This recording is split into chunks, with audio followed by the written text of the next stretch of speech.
What are the top 3 purposes of a food safety and management team? Welcome to The Drip, where we keep your mind hydrated with some science, music, and a mantra. I'm your host, Zachary Cartwright, lead food scientist at AQUALAB by Adium. In today's episode, we will be discussing food safety and management with Bruce Ferree. In addition to being a former U.S. Marine, a cancer survivor, and a distance runner, Bruce is a food scientist who has worked over 40 years in food manufacturing quality and food safety management. He's also a very active and involved member with the Institute of Food Technologists and was honored with the IFT Distinguished Service Award in 2015, as well as the IFT Fellow in 2016. Today, he is here to discuss some of the things he learned during his time in the food industry and what he hopes to pass on to the next generation of food scientists. Hi, Bruce. Welcome to the show. Thanks for being here today. It's a pleasure, Zachary. Glad to be here. Bruce, you have a long history in the world of food science and being in the food industry. Tell us a little bit about your history and your past and what you've done. It's always nice to be recognized for being old. Well, my path in food science started way back in the early 80s, the late 70s, believe it or not. I got out of the military and eventually found a passion of food science and ended up going to school at Colorado State University. After I graduated, I've worked in meats and poultry, further processed meats and poultry, I should say, things like salami and pastrami and oven roasted turkey breasts, things like that. I made cheese for 13 years. I worked for a company who indoctrinated everyone that, what do you do for a living? You tell people you make cheese. Well, what's your part of making cheese? Well, my part was managing the laboratory, managing the quality programs. I left there. I got into a group that did some consulting, auditing, and training, and did that for about 4 years. That was about 100% travel. I might as well round it off to 100% travel. And so after a few years, kind of burned out, went back to industry, got a job at a company that had 2 business units. One was converting rice to sugars, whether those are dried sugars or syrups. We did both of them. And the other business was aseptic co-packing, liquids that you can sterilize, hold sterile, and then build a package around them as you fill the package. Left there, ended up in meat processing again, ended up in dairy processing again, aseptic, UHT, extended shelf life products. Interestingly, we could get a 6-week shelf life on pasteurized milk by doing UHT, and then just not using a sterile filler.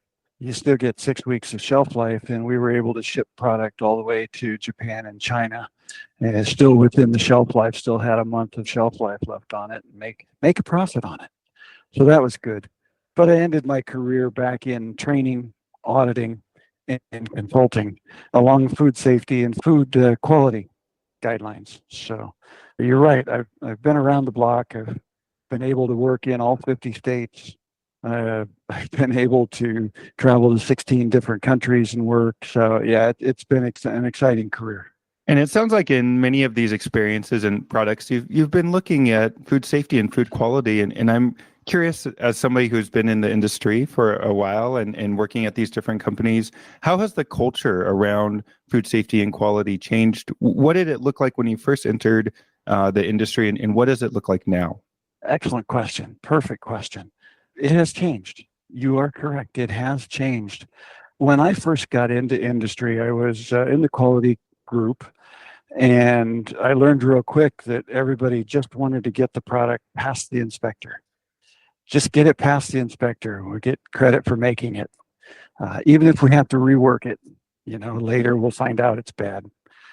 So, the quality control group, quality assurance groups were actually the enemy of production. We were the police, somebody saw you coming, and while you were there, things seemed to be going pretty good, but you turn your back and things would change. And through the course of my career, that's from the early 80s to now the 2020s. Now people are more involved average workers, I hate to say average worker, the workers, the production team, the warehouse team, the maintenance team, they're all more involved in quality. Quality is part of their job, quality and food safety.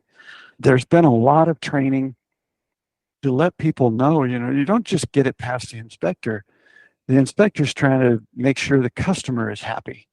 So why don't we work together and make the customer happy?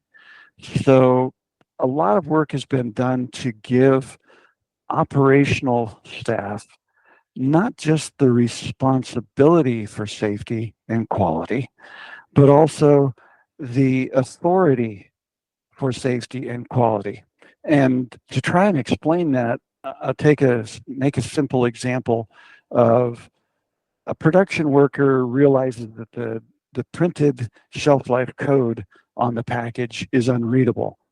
And rather than having to find the supervisor, the lead, the foreman, and get the line stopped so it can be fixed, all the while producing product that you can't read the code on, in other words, you can't sell that product, the operator now has the authority to stop the equipment and make the needed changes, make the adjustments, make it readable, stop producing bad product that you're going to have to rework, and just produce good product.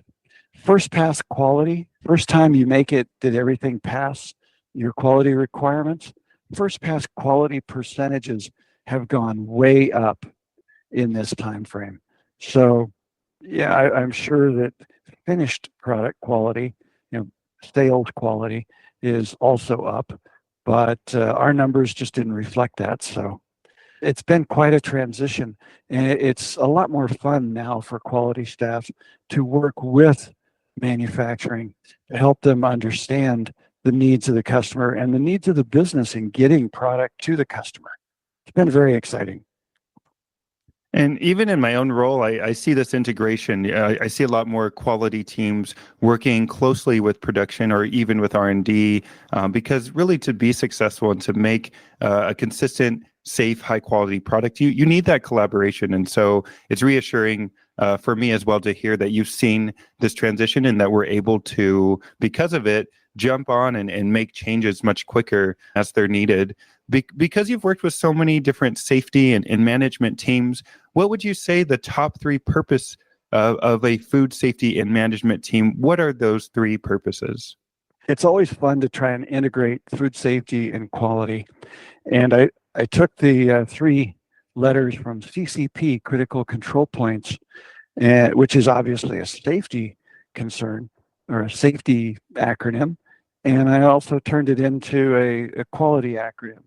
CCP stands for consistency, continuous improvement, and prevention. So not only do we have safety CCPs, I like to think of it as quality CCPs as well. Consistency, continuous improvement, and prevention. I always look at those three. Yeah, back in the 80s, we were just trying to be consistent, always make it the same way, always follow the same process, all those details. And then we started thinking about how do we measure how we're doing? So we started talking about continuous improvement. How do we get better at what we're doing? There was a girl band in I'm going to say the 80s, might have been the 90s, 4 Non-Blondes, and they put out an album. The album title was Bigger, Better, Faster, More. And that kind of became my slogan for continuous improvement: bigger, better, faster, more. After continuous improvement came, why don't we prevent these problems? Out of continuous improvement is prevention. And the more you think about it, how do we prevent things from going wrong? Prevention is finding what could go wrong and making sure it doesn't. So it kind of came from HACCP, prevention, preventive controls. So those are the three I work on: consistency, continuous improvement, and prevention.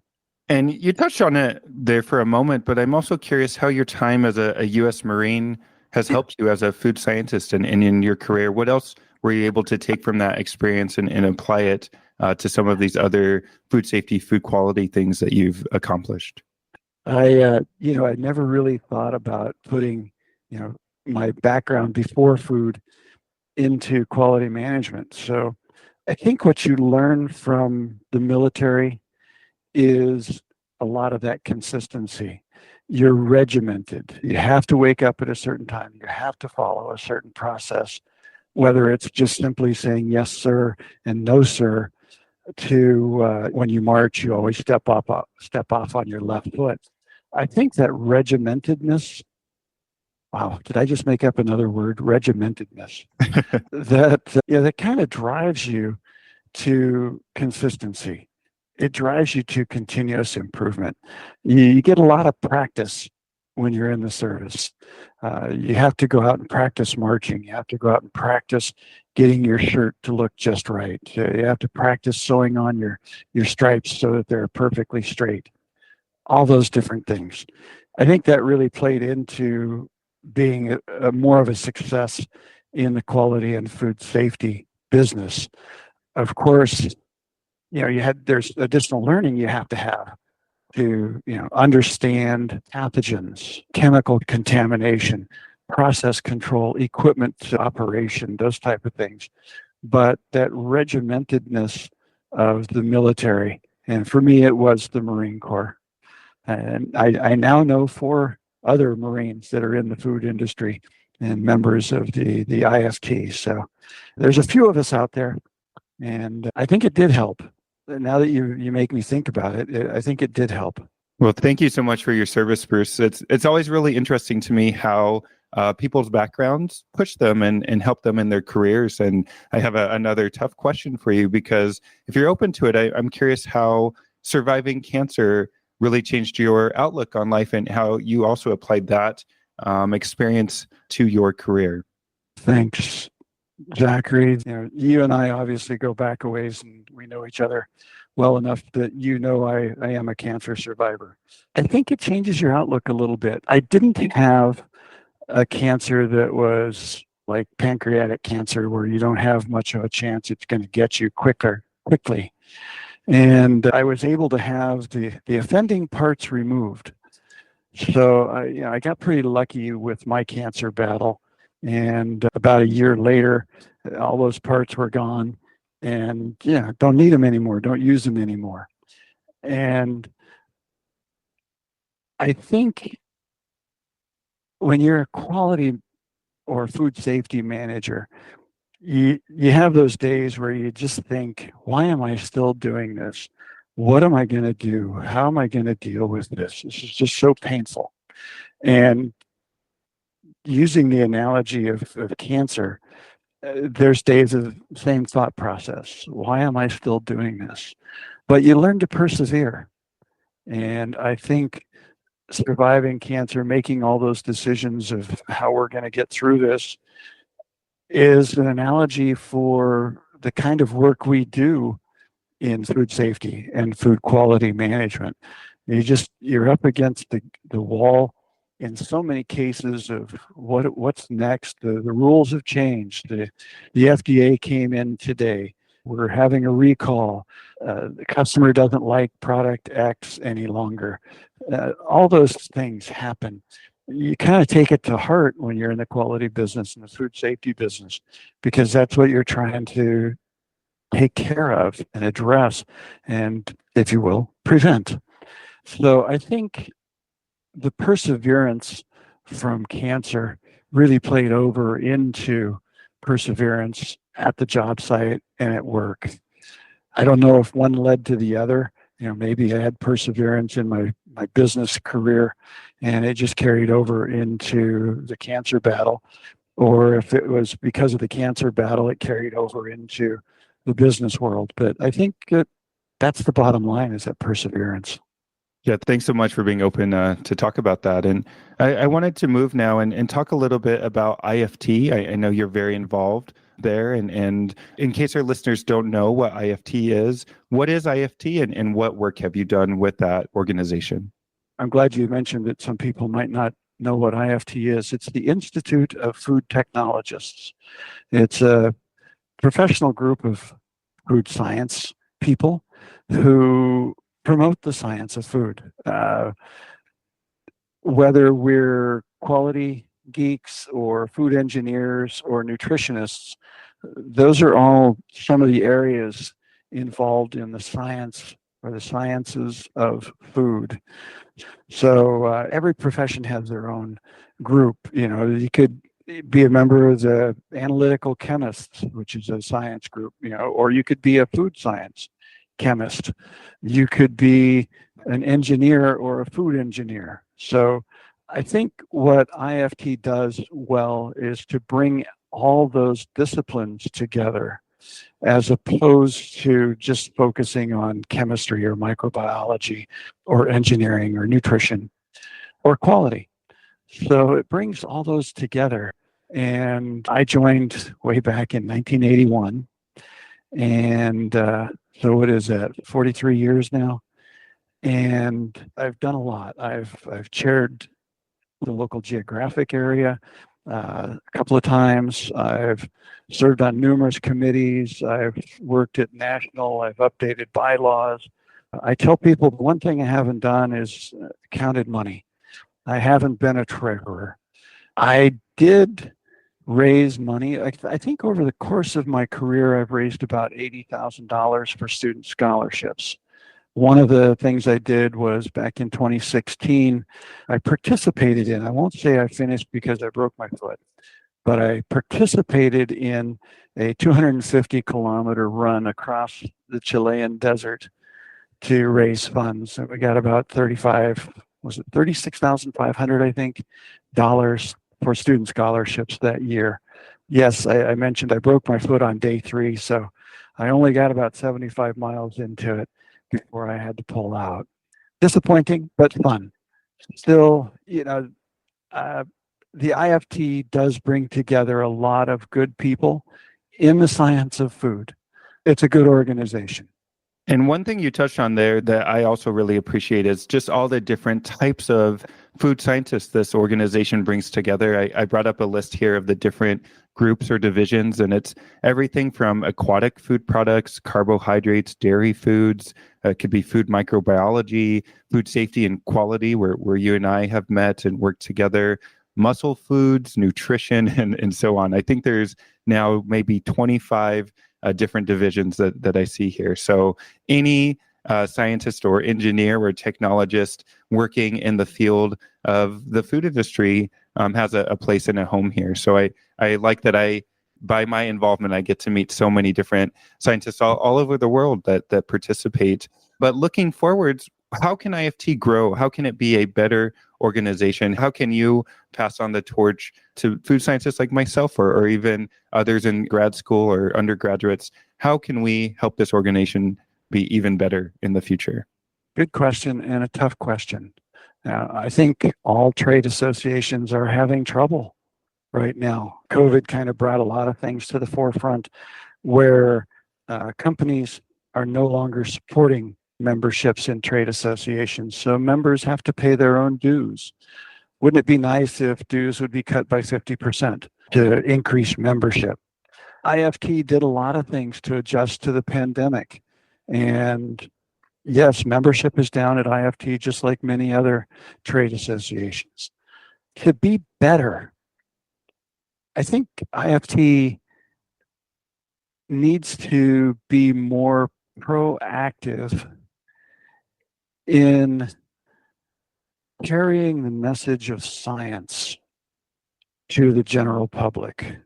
I'm trying to think of a great example of carrying the message of science. We could bring in the conversation about GMOs. We could bring in the conversation about organic, and we could bring in the agricultural side of things with the use of, pesticides and herbicides. We could talk about the heavy metals issues that is becoming more prevalent in the U.S. I mean, they've been there forever, and we just haven't recognized it because we weren't able to test for it or we didn't look for it. And now we can find things at parts per trillion. And because it's there, does it mean it's bad? That's the question. And that's where science comes in. That's where toxicologists will tell you The issue really is the amount of this material that you consume. The dose is the poison. And carrying that message of science to the general public, we seem to live in a society that lives on sensational headlines. One study found that this is a problem, but that study had issues. Autism is caused by vaccines. Obviously that fellow's been discredited, and actually I believe disbarred as well as a doctor, but that message still is out there and people still believe it. If you say it often enough, it becomes truth, even though it's not the truth. And I think IFT could do a better job carrying the message of science and the science of food to consumers and the general public. I think that's probably the one place they could do a better job at. And I agree. I think in a world where there's just so much misinformation and so much noise, often we need an organization that leads and talks about food science in this way. And I see IFT doing some things, but I agree that there are things we can do better. And I'm curious to see where this goes in the future. So thank you for bringing up that point. I want to change directions a little. I ask every guest that comes on to this show to give us a music recommendation. And I'm curious what type of music or genre, or if you have a specific artist or song that you brought with you today.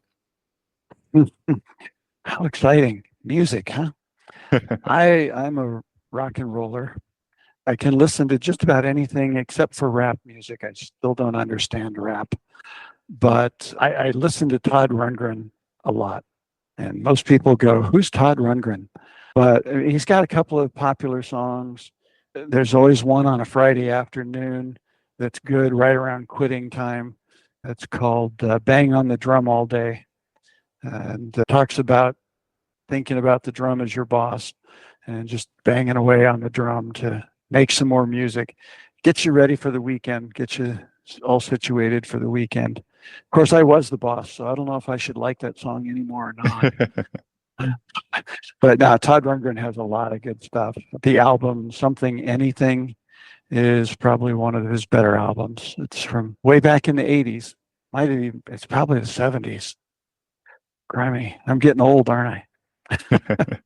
And, I also like to ask guests for a mantra or a quote or saying something that you use to motivate yourself or maybe bring some work-life balance. What mantra or saying have you brought with you today? I think I already said it. Bigger, better, faster, more. That's so consistent with what you were doing in the food business, as well as things you want to do in your regular life. You want to go on bigger vacations. You want to have better vacations. You want to get a bigger house. You want it all to happen faster. Bigger, better, faster, more. I still love that album. By the way, that's a good album too. If you want to listen to the Four Non-Blondes, that's a nice album. Well, thank you, Bruce. I appreciate your mantra, your music, and talking a little bit about science and what you've done. You've done a lot in this industry, and I think people like me have a lot to learn from you. So thank you so much for coming on the show today. We appreciate you being here and everything that you fill us in on today. I'm glad I could be here. And like you said, part of our job as we get older is to bring along the next generation. And it's not just telling people what we did, it's helping them envision a better future. How do we do this better? How do we do this faster? How do we make it less complicated, more complicated, easier? All those things. And I'll be here. I'll still be here thinking about those things, even though I'm retired now. Thanks so much, Bruce. Have a good one. All right, buddy. Take care. Today's episode is sponsored by AQUALAB. In this episode, we discuss food safety and food quality. Whether you're trying to limit microbial growth, prevent caking and clumping, predict moisture migration, influence chemical and biochemical reactivity, synergize with hurdle technology, or determine shelf life in packaging, water activity is useful in many aspects of food safety and quality control. To learn more about these applications, click the link on water activity for food safety and quality in the podcast description. Recently, Christian and I have started experimenting with Latin music and tried making a reggaeton song. Here's an unreleased track we've been working on that I played at our last Latin night event in Pullman, Washington. The song is called Quema, and here is the first drop.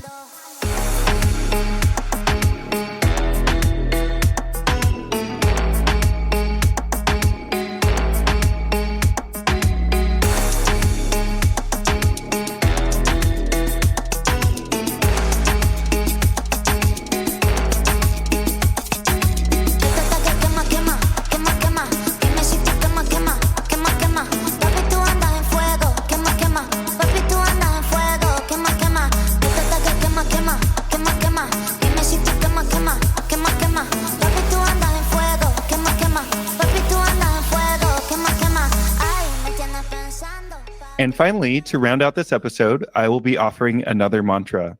As a reminder, a mantra is a single syllable, a word, a phrase, something that you can repeat to yourself to feel calm, motivate yourself, or to express something you believe in. This episode's mantra is, I am talented and intelligent. I'm going to repeat this 3 times, and maybe you, the listener, can say this to yourself, or maybe even out loud today. Here we go. I am talented and intelligent. I am talented and intelligent. I am talented and intelligent. As you keep this mantra in mind, I also challenge you to think about the things that you're brilliant at and take a moment to list your top 3 professional strengths and assets. Thank you so much for listening to this episode. My name is Zachary Cartwright, and this has been another episode of The Drip brought to you by AQUALAB. Stay hydrated and see you next time.